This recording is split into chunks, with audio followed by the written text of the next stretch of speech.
Hello, I'm Daniel Kong, and my chapter is Chapter 6, Human Capital and Productivity.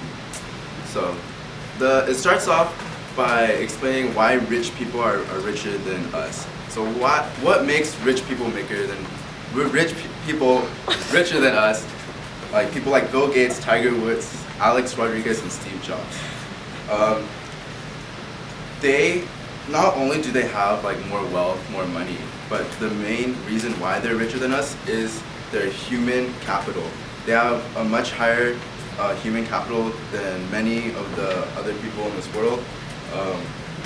So since I can't bring a representative of Steve Jobs, I brought my phone. Steve Jobs is the creator of the iPhone, and through the iPhone, he's been able to make millions dollars of profits, as well as creating new jobs for people who have to make these apps, the cellular, wireless networks and stuff. So let's talk about human capital. What exactly is human capital? It is the sum of all total skills embodied within an individual. Many of education, intelligence, charisma, creativity, and work experience all combine to develop who we are as a person relative to the larger economy. Investing in human capital. So what do doctors, software programs, hand surgeons, and teachers all have in common? They all specialize in a specific skill that helps the economy. The most valuable way one can increase his or her human capital is through education. I mean, business people are more inclined to hire someone who's more educated than someone who's not. And probably the most important thing human capital serves as is an economic passport. This means that anywhere you go, you'll be able to find a job in any economy. So let's say in the example, in the book, he talks about some guy who majors in accounting, and with that major, he can go to any country in the world and still find a job with that specific skill set. So by saying that, how can we explain poverty? People are poor because they cannot find good jobs. That's true, but the main reason why they're poor, the underlying reason, is that they lack human capital.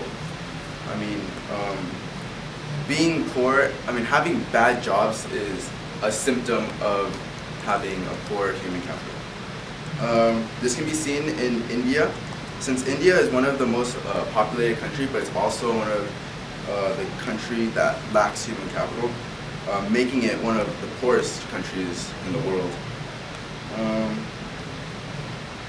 We can also explain poverty through substance abuse.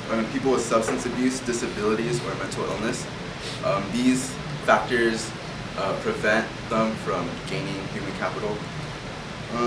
So if you want to blame something for your poorness, you can't blame the economy, you can only blame yourself. A good economy can't help someone who's already poor richer. You can't turn a valet parker into a college professor. Only increasing your human capital through education would do that. Even low-skilled workers have it hard, while rich have it easy in both bad and a good economy. And let's see, what are the benefits of human capital?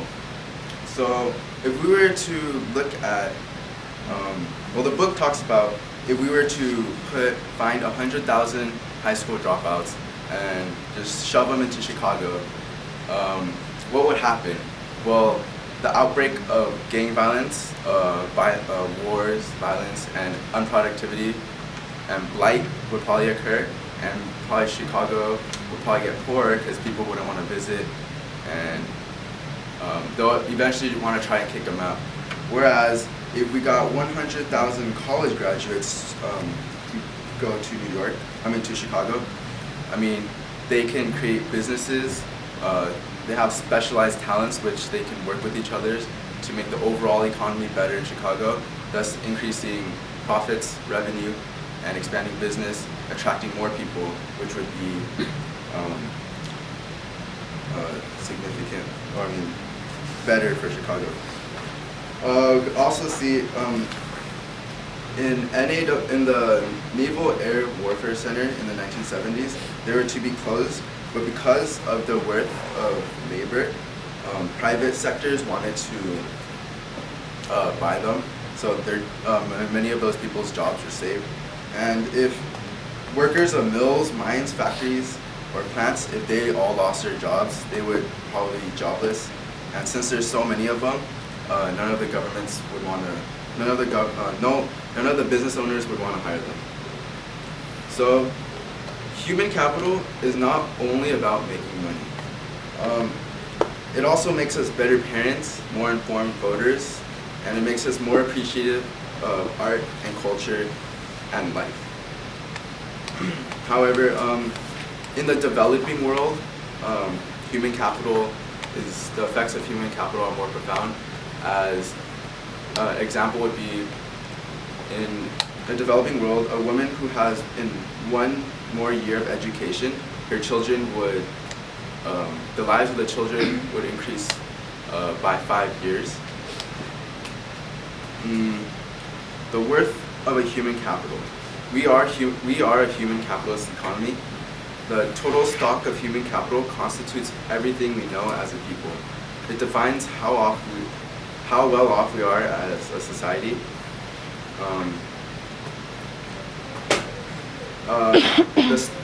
Human capital is really important in our economy, especially. 75% of our nation's wealth comes from the stock of education, training skills, and even through the health of other people. And it's also seen that there's a correlation between a country's level of human capital and its economic well-being. So an example would be Japan. Even though they don't have natural resources, they're still a really profitable country through their technological advancements.